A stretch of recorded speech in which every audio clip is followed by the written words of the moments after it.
Moi, je ne connaissais pas le secteur minier. J'étais revenu vraiment de mes études de Londres et j'étais en quête de boulot lorsque j'ai vu une offre. J'ai postulé. La chance pour moi, c'est que, effectivement, étant à Londres, j'avais eu l'opportunité d'apprendre l'anglais. Et comme c'était une compagnie minière australienne qui cherchait vraiment quelqu'un qui était parfaitement bilingue, et puis bon, paf, c'est parti. Ce que je peux dire aux jeunes frères, c'est vrai qu'on peut avoir la compétence technique, on peut avoir la connaissance à l'école.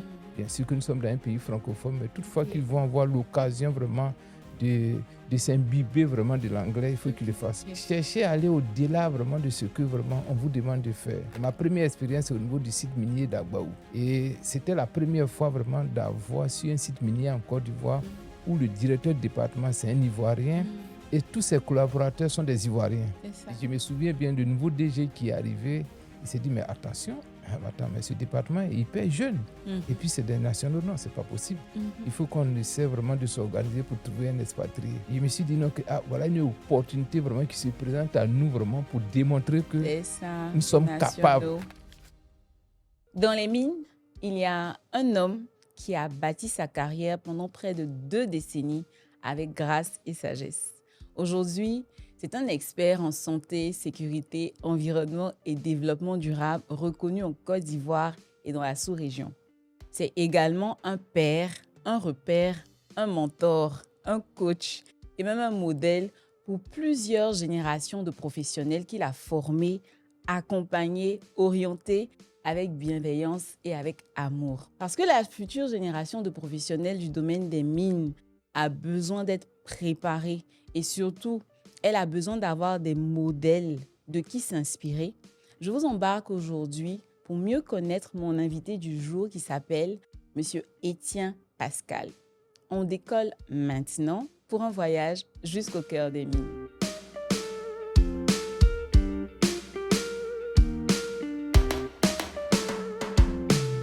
Alors, mon grand dos, je vais t'appeler mon grand dos aujourd'hui. Ça sera avec plaisir.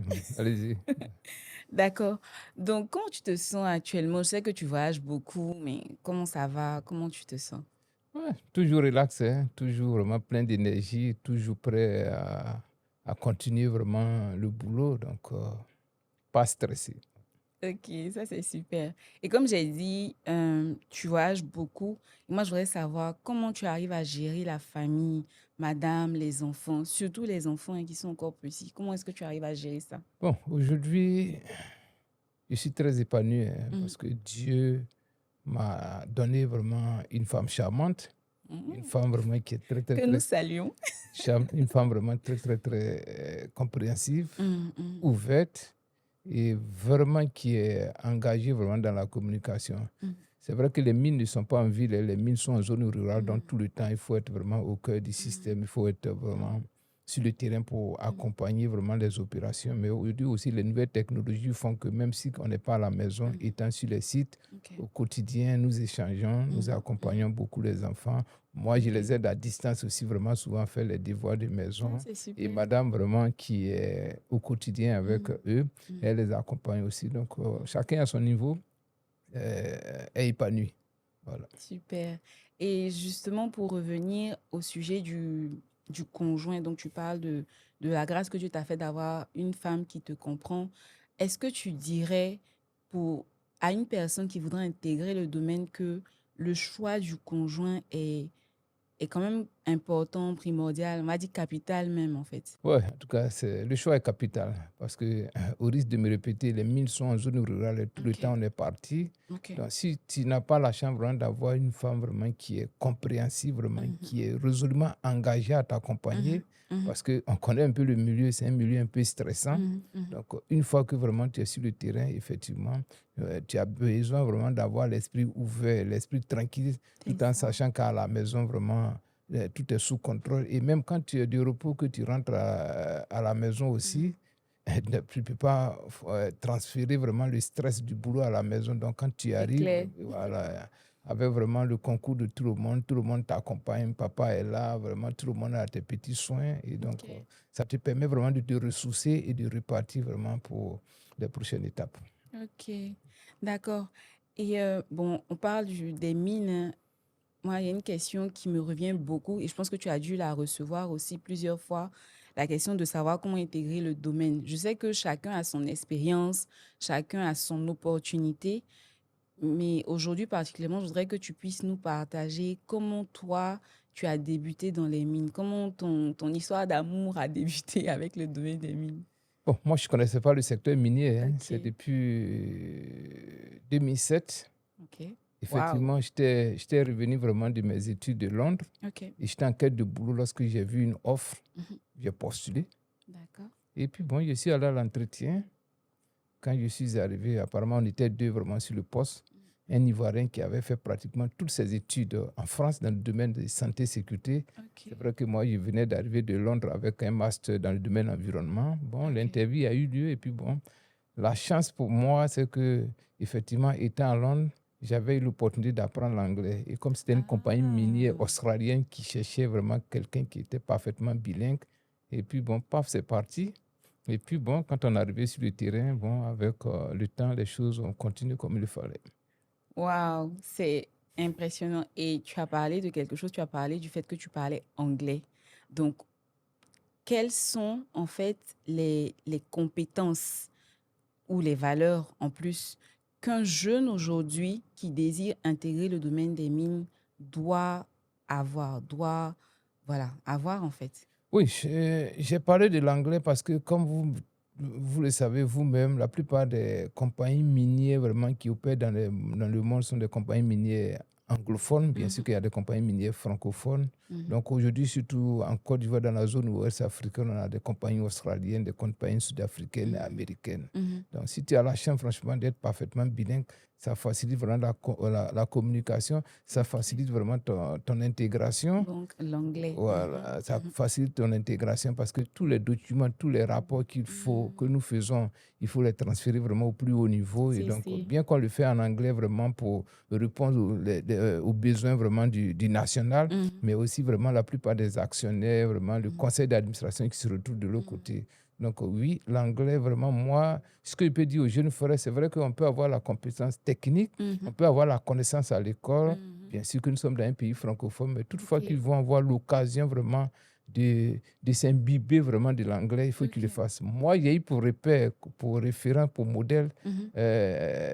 l'ancien Premier ministre Patrick Achi. Ok. C'était au plus fort vraiment de la crise ivoirienne et j'ai Mhm. suivi une émission, une interview qu'il avait organisée Ok. parfaitement en anglais. Moi, il dit non, mais attends, ce Ok. monsieur, un natif vraiment qui parle comme ça l'anglais, il faut que moi aussi vraiment je me batte vraiment pour Et ça a être. été une Et inspiration. effectivement, ça a été une Ok. inspiration jusqu'à ce que de la France, Mhm, moi, je négocie vraiment pour aller à Londres. Je mhm. suis allé à Londres. La première année, j'ai pris pratiquement 9 mois pour apprendre l'anglais. Et Ok. la deuxième année, j'ai fait l'informatique appliquée à l'environnement. Et Dieu a exaucé ma prière. Waouh. Lorsque je suis revenu en Côte d'Ivoire, Mhm.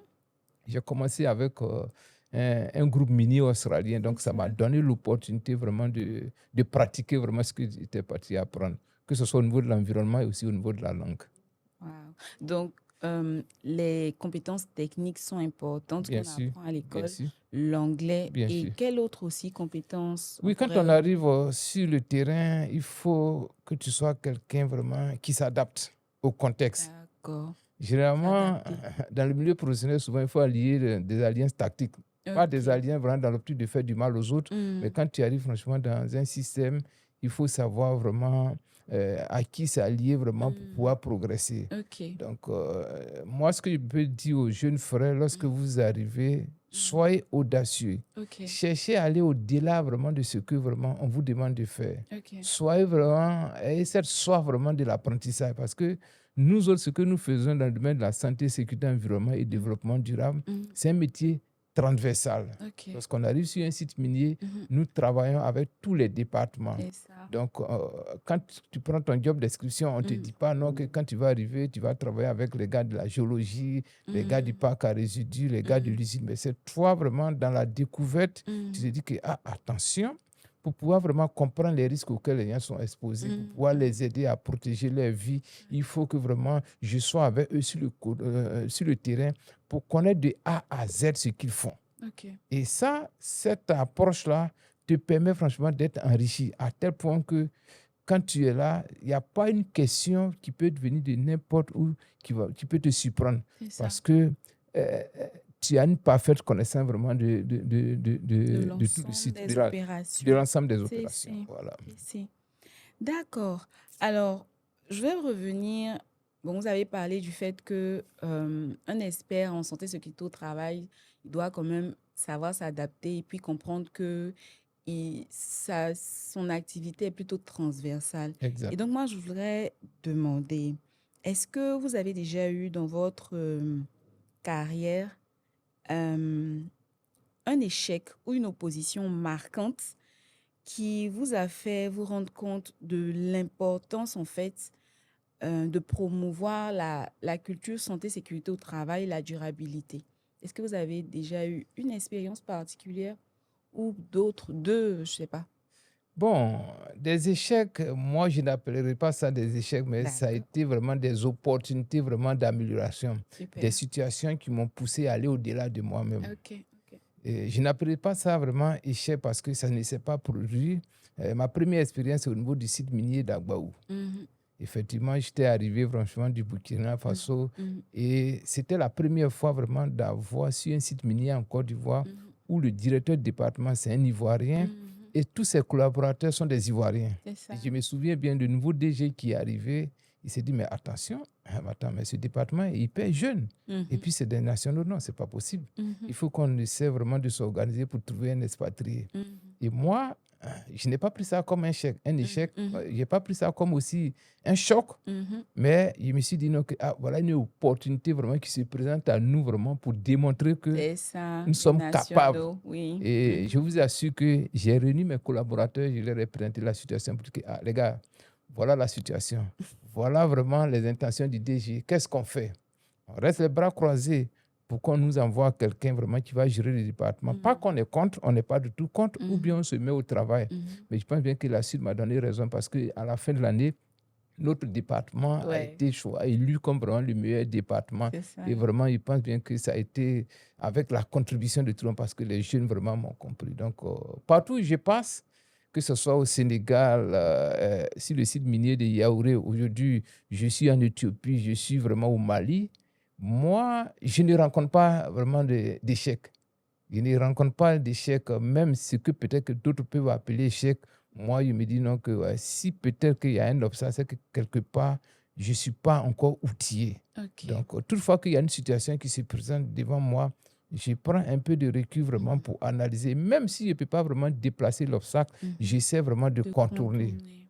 Parce Ok. que le premier site minier où j'ai bossé en Côte d'Ivoire, à Mhm, Bonikro, mhm. il était arrivé un moment où, franchement, je peux appeler ça vraiment un obstacle parce que tout le monde voyait en moi celui-là même vraiment qui a les compétences vraiment pour occuper le poste de surintendant. Ok. Mais j'avais en face de moi vraiment des directeurs, pas qui s'opposaient, mais ils ne croyaient pas en moi. Mais il a fallu que vraiment je contourne vraiment cet C'est ça. obstacle-là. Parce que Ah, ça m'a poussé vraiment à avoir ma première opportunité au Burkina Faso en tant que surintendant santé, sécurité, environnement. ah, Je vous assure que quand je suis arrivé, je me suis dit, ah, Pascal, tu es arrivé sur un territoire nouveau, personne ne te connaît. En Côte d'Ivoire, on te connaît, mais au Burkina, on ne te connaît pas. mm. Pour pouvoir te faire connaître, il faut que vraiment ça soit vraiment par la qualité de ton De travail. ton travail, Et oui. quand je suis arrivé, le DG au niveau du Burkina Faso m'a dit, monsieur, tiens, là où vous êtes assis, c'est un poste de directeur. Je vous donne 3 mois. Si au bout de 3 mois, vous Waouh. n'êtes pas capable vraiment de démontrer que vous pouvez occuper le poste, moi, je vous libère et je fais venir Ultimatum. quelqu'un d'autre. Je vous assure que mon roster, c'était 2 mois, 1 mois. Mais lorsque j'ai fini les 2 premiers mois, je suis venu me reposer en Côte d'Ivoire. Quand je suis reparti, il m'a appelé dans mon bureau pour dire que depuis fin février, vous êtes vraiment le directeur vraiment du département. Parce Waouh. que effectivement, mon travail a parlé de À moi-même. parler. Donc, tu vois que ce que moi, je trouvais, peut-être que certains pouvaient trouver comme un obstacle, moi, cette idée vraiment de chercher à contourner m'a permis vraiment de me déplacer légèrement, vraiment de passer par le Burkina Faso. Et 2 ans Pouvoir après, je suis revenu revenir en Côte d'Ivoire en plus tant que fort. vraiment C'est ça. directeur vraiment d'un département. C'est ça. Voilà. C'est ça. Ah, c'est bon, pour revenir à Agbaou, j'ai travaillé avec vous et effectivement, ça a été l'une des plus belles Exactement, expériences. ouais. Franchement, c'était l'une de mes plus belles expériences dans le domaine des mines. On était vraiment en famille, Exactement. on s'entraidait, Exactement. toutes les sous-sections s'entraidaient et c'était C'était fabuleux. En Vraiment, tout cas, vraiment, voilà, c'est une très belle belle expérience. expérience. Oui. Alors, on va essayer de parler de ce qui inquiète un peu souvent le grand public et aussi les communautés aux alentours des projets miniers. Vous êtes dans la santé, sécurité au travail et puis la responsabilité sociétale. Donc, les gens se plaignent souvent ils disent hein, que les mines produisent ou créent des impacts négatifs sur l'environnement et sur les communautés. Donc, comment vous pensez qu'on peut concilier productivité dans le secteur et bonne gestion de tout ce qui est questions relatives à l'environnement et puis aux questions communautaires aussi? OK, bon. En tout cas, merci madame vraiment pour cette opportunité parce que c'est une question vraiment qui, la plupart du temps, partout, on parle. Mais vous, les miniers, vous êtes les destructeurs, vous C'est ça. vraiment polluez l'environnement. Mais je pense bien qu'aujourd'hui, que ce soit au niveau national ou bien international, les textes de loi sont clairs. OK. On sait, tout le monde sait que un projet minier industriel ou bien semi-industriel ou bien artisanal a toujours des impacts négatifs significatifs sur l'environnement. OK. Et voilà pourquoi les États exigent Mhm. qu'avant vraiment d'obtenir le permis vraiment d'exploitation, il faut faire une étude d'impact environnemental et social OK. qui te permet vraiment d'avoir une idée claire vraiment de tous les impacts. Donc ça, c'est obligatoire. Ça, c'est pour tout projet obligatoire, minier. OK. obligatoire vraiment pour tout projet minier. Mhm. Et à partir de là, je pense bien qu'à partir de là, tu as ton plan de gestion environnementale et sociale qui constitue la Bible. Et OK. c'est ce document vraiment qui te permet vraiment d'opérer en toute sécurité si et seulement si Mhm. tu acceptes de OK. respecter vraiment les engagements, de OK. respecter vraiment toutes les orientations qui sont données dans ce document. OK. Mais quand on arrive vraiment sur le site minier, il faut le dire, vous le dites très bien, hein, par le passé, l'accent était mis vraiment sur la production. Non, on a besoin vraiment de produire telle quantité. Oui, ça continue. Ça continue aujourd'hui parce qu'aujourd'hui, quand on prend le coût de l'or sur le marché mondial qui est pratiquement à plus de $3 000, mais tout le monde peut produire beaucoup. Mais aujourd'hui, on ne peut pas produire un lingot d'or si les employés ne sont pas en sécurité. Okay. On ne peut pas produire un lingot d'or si on n'est pas sûr que les dispositions sont mises en place pour pouvoir protéger l'environnement. On ne peut pas produire un lingot d'or si on n'est pas sûr que les communautés dans lesquelles nous opérons, les communautés jouent ce rôle vraiment de partenaires, vraiment, de partenaires communautaires. Donc aujourd'hui, vraiment, les conditions sont réunies, que ce soit au niveau national ou bien international, pour pouvoir vraiment accompagner les compagnies minières. Et nous, en tant que professionnels, au quotidien, on a cette responsabilité-là de nous assurer que tous ceux qui viennent sur le site minier, parce que chacun vient sur le site minier vraiment pour ses intérêts, tous ceux qui arrivent le matin, ils retournent le soir à la maison. On n'a pas le choix que de travailler pour éviter vraiment ce qu'on appelle dans le domaine la compromission. C'est ça. Surtout sur les questions environnementales. Parce que ce qu'on pose comme acte aujourd'hui, les résultats, c'est dans 10 ans, 15 ans, 20 ans, 30 ans. Et effectivement, c'est pour les générations futures. Donc, notre rôle, c'est de nous assurer qu'effectivement, tout ce qui a été dit est en train d'être mis en place. Et là où vraiment, sur les aspects purement légaux, là où on se rend compte qu'il y a des écarts, il y a des manquements, aujourd'hui, on a les standards internationaux vraiment qui sont vraiment des choses éprouvées qui nous permettent franchement de combler vraiment ces lacunes-là. De l'autre côté, au niveau de nos parents communautaires, c'est vrai qu'avant que la mine ne s'installe, on paye tout ce qu'il faut vraiment comme compensation, mais au quotidien, il faut les accompagner, il faut les coacher. Parce que c'est des gens vraiment qui n'étaient pas habitués vraiment à ce style de vie, mais il faut les accompagner vraiment à faire de telle sorte que vraiment ce qu'eux ils tirent, que ce soit de façon directe ou bien indirecte, cet argent ou bien ces ressources soient gérées à bon escient pour eux-mêmes arriver à satisfaire leurs besoins, mais aussi vraiment pour les générations futures. Parce qu'une mine, on sait toujours qu'une mine ferme.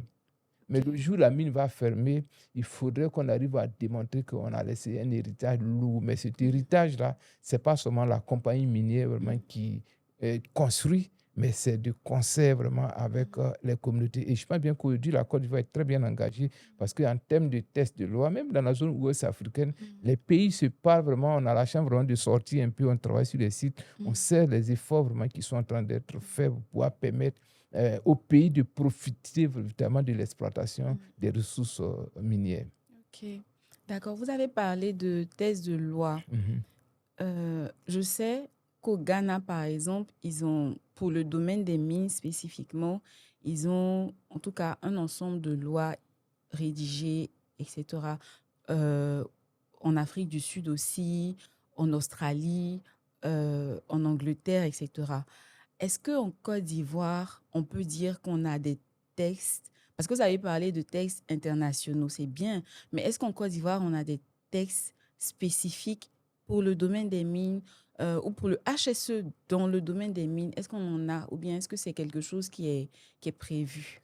Oui, en Côte d'Ivoire, il peut dire qu'on a des tests. Ok, On a des tests vraiment qui existent, on a des tests vraiment très bien élaborés, on a des ok. tests vraiment très enrichis, on Mhm. a des tests vraiment aujourd'hui qui permettent vraiment d'accompagner vraiment les opérations. Ok, Mais tout ce qu'on a besoin de faire, mhm. effectivement, vraiment, c'est d'améliorer le contenu vraiment de ces Ok, tests-là. Parce que ok, les tests de 2014, je prends mhm. le code minier de 2014, Ok, c'était 2014, aujourd'hui nous sommes en 2020, c'est 11 ans mhm. après, Mhm. on se rend compte que le domaine va tellement vite, Mhm. il faut toujours adapter au contexte vraiment du marché national et du marché C'est clair, international. c'est clair. Donc oui, la base est là, on a le Code du Mhm. travail, on a la Mhm. convention collective vraiment et qui existe. Dans le domaine de la santé et sécurité, on a la chance en Côte d'Ivoire aujourd'hui d'avoir des institutions. Mhm. On a la chance d'avoir aussi des agents vraiment de surveillance qui sont véritablement opérationnels. Aujourd'hui, on a le Centre ivoirien anti-pollution vraiment qui abat un travail fabuleux, Mhm. qui accompagne vraiment au quotidien en termes de surveillance vraiment des impacts. On a l'Agence nationale de l'environnement qui est là, Mhm. qui accompagne aussi jusqu'à l'obtention vraiment du permis environnemental. On a la Mhm. CNPS qui, au quotidien, on a tellement d'institutions. Ok. Et aujourd'hui, vraiment, l'appel que nous lançons, Mhm. tout ce que nous demandons, c'est effectivement que toutes ces structures-là jouent pleinement le rôle qu'il faut. Il D'accord. faut que vraiment ces structures vraiment s'intéressent véritablement au secteur minier parce qu'on a besoin de la contribution de tout le monde. C'est ça. Les compagnies minières arrivent avec vraiment des statuts. Les Mhm. compagnies minières arrivent avec des standards, Mhm. mais continuons vraiment à se soutenir mutuellement Mhm. pour aider la Côte d'Ivoire à être dotée vraiment d'outils Mhm. qui permettent vraiment de répondre aux besoins actuels et tout en pensant vraiment aux générations futures. Ok. Et vous parlez, là, on parle des générations futures. Et moi, je voudrais savoir, dans le domaine de la santé, sécurité au travail et aussi du développement durable, comment est-ce que vous voyez ce métier dans les mines dans 5 10 ans? C'est un métier d'avenir. Moi, je suis l'homme le plus heureux vraiment sur cette terre-là parce que Dieu m'a permis franchement de commencer une carrière dans un domaine vraiment que je rêvais. Quand j'avais fini ma maîtrise au niveau de l'université de Cocody, c'est vrai que j'avais la possibilité, comme les autres frères et sœurs, vraiment de continuer au niveau du doctorat. Mais moi, j'ai décidé dans le domaine professionnel. Et j'ai eu la chance vraiment de commencer dans le domaine environnement. Et aujourd'hui, vraiment, je vis ça à fond. Donc, tout Mhm. ce que je peux dire, c'est qu'aujourd'hui, les questions de santé et sécurité, c'est des métiers d'avenir. Ok. Aucun secteur industriel ou bien aucun secteur économique ne peut vraiment briller Mhm. si ces aspects santé, sécurité, environnement ne sont pas vraiment pris en compte. Ok. La Côte d'Ivoire veut son développement. C'est ça. La Côte d'Ivoire a besoin vraiment de développer son secteur minier pour pouvoir permettre à toute la population de jouir vraiment des retombées vraiment de ses ressources minières. Mais elle ne peut pas le faire vraiment dans le sang. C'est Elle ça. ne peut pas le faire vraiment en polluant l'environnement. Elle ne peut pas le faire vraiment en impactant négativement vraiment Mhm. les communautés. Donc aujourd'hui, l'adoption vraiment des bonnes pratiques santé, sécurité, environnement, ce n'est pas seulement vraiment au travail, même à la maison. Parce Exactement. qu'aujourd'hui, à la maison, on a tout. Mhm. Aujourd'hui, lorsque nous nous déplaçons, malheureusement, on a toujours vraiment des accidents vraiment qui sont enregistrés. Mais Mhm. dès qu'un accident se produit, mais c'est là qu'on fait appel vraiment aux connaissances vraiment dans le domaine de la santé, sécurité, pour essayer de voir comment on peut secourir. C'est ça. C'est vrai que l'État essaie de se doter vraiment d'un certain nombre vraiment d'organes, d'institutions vraiment pour accompagner, Mhm. mais je pense bien que ce que nous faisons vraiment dans le secteur minier aujourd'hui, ça doit pouvoir véritablement contribuer à soutenir l'État dans sa politique vraiment de faire de la Côte d'Ivoire un pays où vraiment, en termes de santé et sécurité, il fait bon vivre. Et je C'est pense bien ça. qu'aujourd'hui, le secteur minier le fait très bien. Donc, tout ce que moi, je peux demander vraiment aux jeunes frères, Mhm. venez, il y a de la place pour tout le monde. Mais on n'a pas besoin des paresseux. On a besoin vraiment des gens engagés, des gars humbles, des gars vraiment qui ont effectivement ont soif vraiment d'apprendre et qui ont évidemment soif de contribuer vraiment au développement économique et social de la Côte d'Ivoire. Donc, le HSE, c'est le métier du futur, C'est du le présent métier et du futur. Effectivement. Et il y a de la place pour tout le Il y a de monde. la place pour tout le monde. D'accord. Donc, là, maintenant, je vais passer à un type de question que j'ai dénommé en profondeur ou underground. Ce sont des questions qui amènent un peu plus de réflexion personnelle, on va dire ça comme ça. Allez-y, s'il vous plaît. Donc, là, je vais te tutoyer, hein, c'est Allez-y. bon. Moi, je suis ouvert. Quelle est ta plus belle rencontre dans le domaine des mines? Ta ou tes plus belles rencontres dans le domaine des mines? Chaque jour que Dieu fait, en tout cas, j'ai fait de belles rencontres. Ok. J'ai fait de belles rencontres avec mes collaborateurs. J'ai fait de belles rencontres avec tous ceux vraiment qui visitent les sites miniers. Il a fallu que moi, je sois dans le secteur minier pour savoir véritablement que la famille, ce n'est pas seulement celle qu'on a à la maison, mais dans le milieu professionnel, on peut vraiment créer une famille. C'est cela. Ma plus belle rencontre dans tout ça, ma plus belle expérience, c'est l'expérience de la mine d'or d'Agbaou, où j'ai travaillé avec une équipe vraiment de jeunes frères et sœurs. Nous avons travaillé en symbiose. Quand tu rentres dans le département, tu ne peux pas faire la différence entre le premier responsable et les autres. Et ce n'est pas parce que peut-être qu'il y avait cette familiarité qu'on ne travaille pas. Il y avait le respect mutuel. Mais aujourd'hui, je suis fier vraiment de savoir que tous ces jeunes frères et sœurs avec qui vraiment on a bossé à Gbao, aujourd'hui, chacun se retrouve vraiment.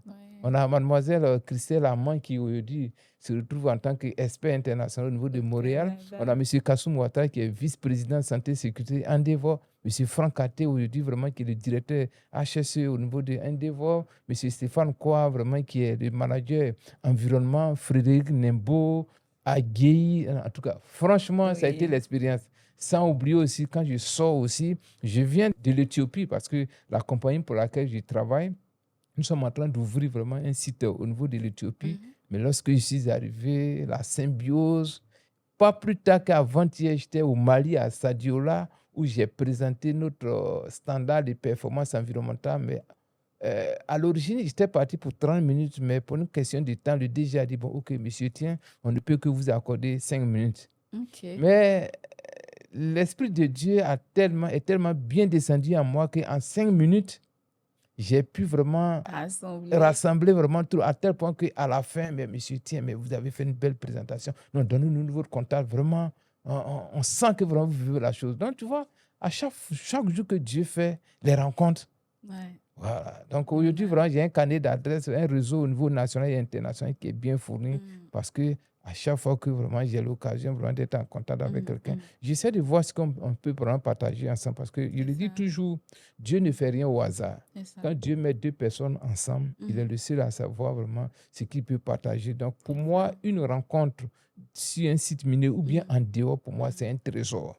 Donc, ça, je profite vraiment pour véritablement rendre grâce à Dieu pour pouvoir vraiment me permettre vraiment de rencontrer au quotidien des bonnes personnes. D'accord. Et je ne vais pas dire quelle est ta pire rencontre parce qu'il n'y a pas de pire rencontre. En fait, moi, je considère que toutes les rencontres nous aident à nous améliorer. Donc, quelle est la rencontre qui t'a donné le plus de leçons de vie? Vous l'avez si bien dit, je n'ai jamais eu vraiment de pire rencontre. Je n'ai jamais eu de pire rencontre parce que lorsque je rencontre une personne que ça ne se passe pas comme il se doit, c'est qu'il me dit que quelque part, Dieu est en train vraiment de me permettre vraiment de comprendre une autre facette de la vie. C'est ça. Donc, partout, que ce soit en Côte d'Ivoire, au Burkina, au Sénégal, en Éthiopie aujourd'hui, ce sont de belles rencontres. Je me rappelle bien lorsque je suis arrivé au Sénégal en 2018, ce n'était pas évident. Monsieur Tien, en Côte d'Ivoire, qui quitte la Côte d'Ivoire, qui arrive au Sénégal en zone rurale, qui doit vraiment travailler avec des communautés. D'abord, même sur le site, il faut réussir vraiment à faire corps avec l'équipe et après aller dans les... Mais ce n'était pas évident. Parce qu'avant mon arrivée, ceux qui étaient là aussi, ils voulaient le poste. Et je ne vais pas dire de nom, mais quand je suis arrivé, celui-ci qui il devait m'appuyer. Lorsqu'il lui a demandé, ah, mais on fait comment? Il dit, ah, écoute, On nous a dit que nous, on n'est pas compétents. On t'a fait venir. Voilà la salle de réunion là-bas. Allez-y, vous allez faire. Dire, ah, OK, merci Seigneur. Mais 3 mois après, mais les données ont changé. Aujourd'hui, ce gars-là, moi, avant de quitter le Sénégal, je l'ai recommandé ailleurs. Aujourd'hui, il est directeur environnement et social vraiment d'une structure vraiment qui fait la promotion du solaire. C'est ça. Voilà. Donc, ça m'a permis moi-même d'entrer en moi-même vraiment pour essayer de surmonter ces obstacles. Et après ça, il fallait aller dans les communautés. Je ne parle pas le Wolof. Et après les communautés, il fallait au niveau des autorités.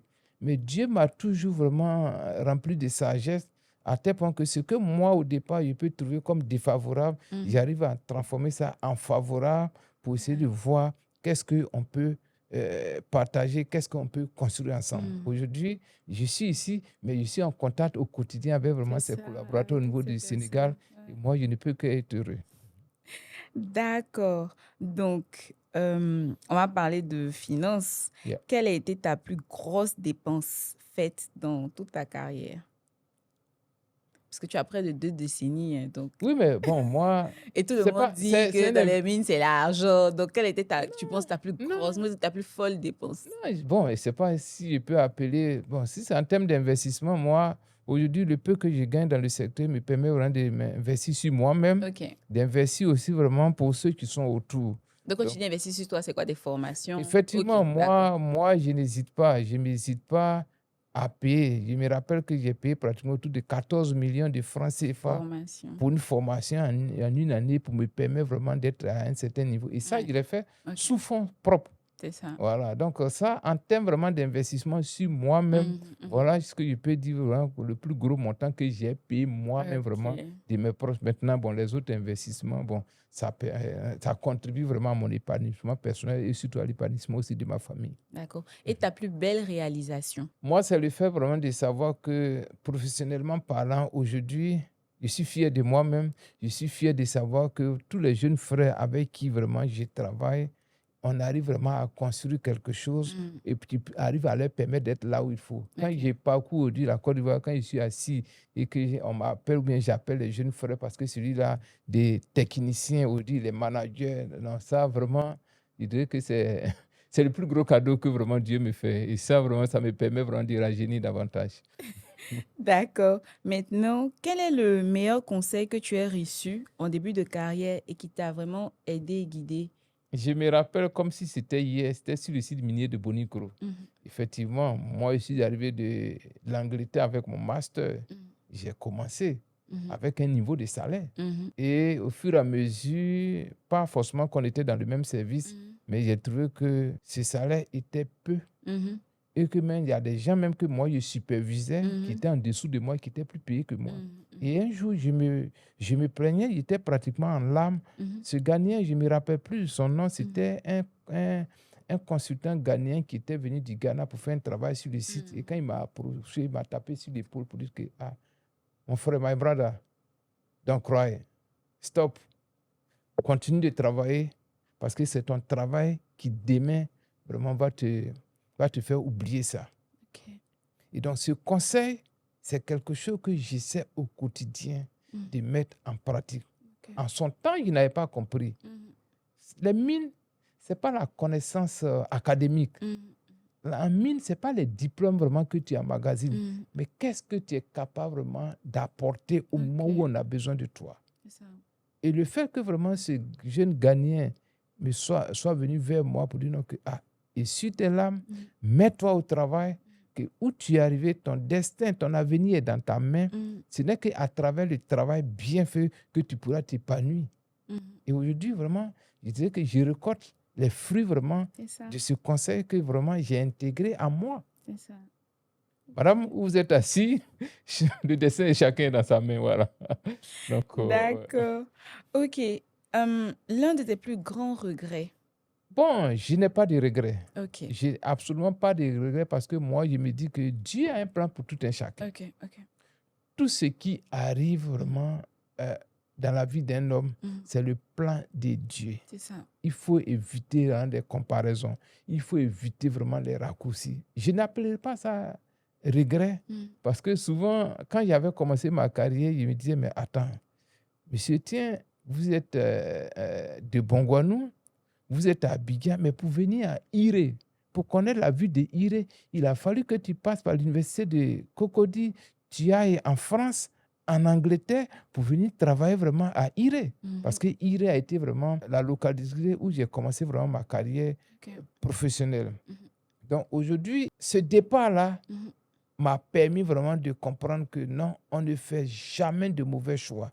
Tout dépend vraiment de l'objectif que tu vas atteindre. Donc, moi, vraiment, je n'ai qu'une somme vraiment d'expérience vraiment positive, mais pas de regrets en tant que... Je n'ai absolument pas de regrets parce que aujourd'hui, je suis devant vous, Dieu vraiment continue vraiment de me bénir. Parce que ce que je fais aujourd'hui, avec vraiment cette santé, ce n'est pas donné à tout le monde. C'est clair. Voilà. Donc, pas de regrets dans ma vie. Au contraire, c'est avec le choix que vraiment j'embrasse vraiment chaque jour que Dieu fait. Et donc, dernière question, ta phrase de motivation personnelle, une phrase que tu te répètes, un peu comme un mantra, que tu te répètes très souvent. Mets ton cœur au-dessus et ton corps suivra. Wow, ok. Mets ton cœur au-dessus et ton cœur suivra. Et ça veut dire quoi? Moi, ici un gars vraiment qui pratique beaucoup, vraiment, je fais beaucoup de sport, je cours beaucoup et souvent seul. Mais à chaque fois que je cours et que je sens que je suis en train d'être fatigué, Pascal, mets ton cœur au-dessus et ton corps suivra. C'est ça, ok. Une fois que psychologiquement, tu arrives franchement à être préparé pour dire que ça, c'est pas pour moi un obstacle et que tu t'engages corps et âme, ça se réalise. Okay. J'ai commencé en tant que superviseur en environnement dans le secteur minier. Je me suis fixé des objectifs, je me suis dit, 5 ans après, voilà où je veux être. 10 ans après, voilà où je veux être. 15 ans après, 20 ans après. Aujourd'hui, je suis corporate director dans les affaires, pour la gestion des affaires environnementales pour un groupe minier international. Je suis basé en Côte d'Ivoire, mais je soutiens les opérations en Afrique de l'Ouest et en Afrique de l'Est. Mais c'est aujourd'hui ce que moi, je suis en train de récolter, mais c'est ce qui a été préparé pendant pratiquement 15 à 17 ans. Wow. Et j'ai toujours rêvé vraiment de faire ce boulot. Et je suis persuadé que ce que Dieu me réserve encore, c'est fabuleux. C'est fabuleux. Donc, à chaque fois que je suis en train de me sentir fatigué, je suis en train de me sentir épuisé, je suis en train de me sentir stressé ou bien émotionnellement abattu, ou bien je suis en train de perdre l'enthousiasme pour le travail fait, et dit non, derrière toi, il y a beaucoup de personnes qui te regardent. Mets ton cœur au-dessus et ton cœur suivra. Wow. Et ton corps suivra. Ça, c'est... Il faut que je retienne cette phrase-là. Mets ton cœur au-dessus et ton corps suivra. Le corps, c'est tout ce qui est physique, c'est tout ce que tu vois là, mais c'est le cœur.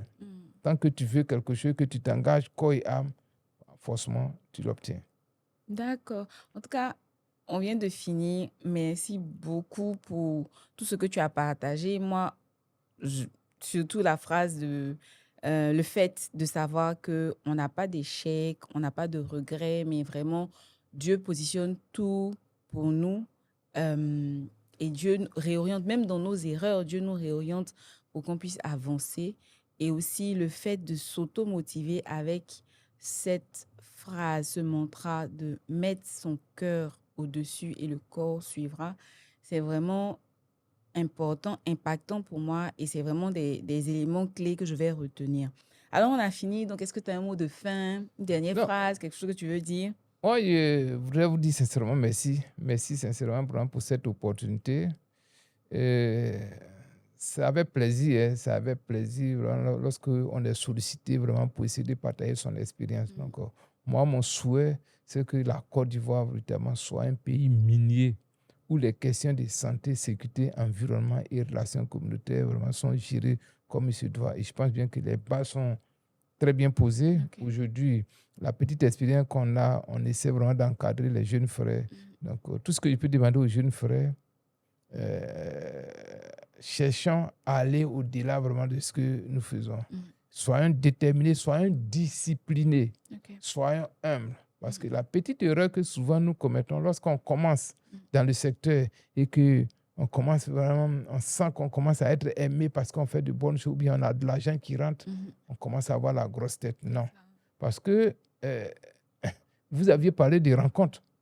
Tous ceux vraiment qui se retrouvent sur les sites miniers, c'est des gens vraiment qui ont du vécu. Chacun a son vécu, chacun a son expérience. Et surtout sur les questions de santé, sécurité, la plupart de ceux qui viennent, c'est des gens qui ont pratiqué des pratiques ailleurs. C'est ça. Et quand ils arrivent, bien sûr que je suis le premier responsable santé et sécurité, mais ça ne veut pas dire que je suis le plus intelligent et que je suis au-dessus de tout le monde. C'est ça. Donc, quand tu arrives, que tu n'es pas animé vraiment par l'humilité, tu n'es pas quelqu'un vraiment qui ne démontre pas vraiment cette disposition intérieure vraiment emmagasinée, tu fais fausse route. C'est ça.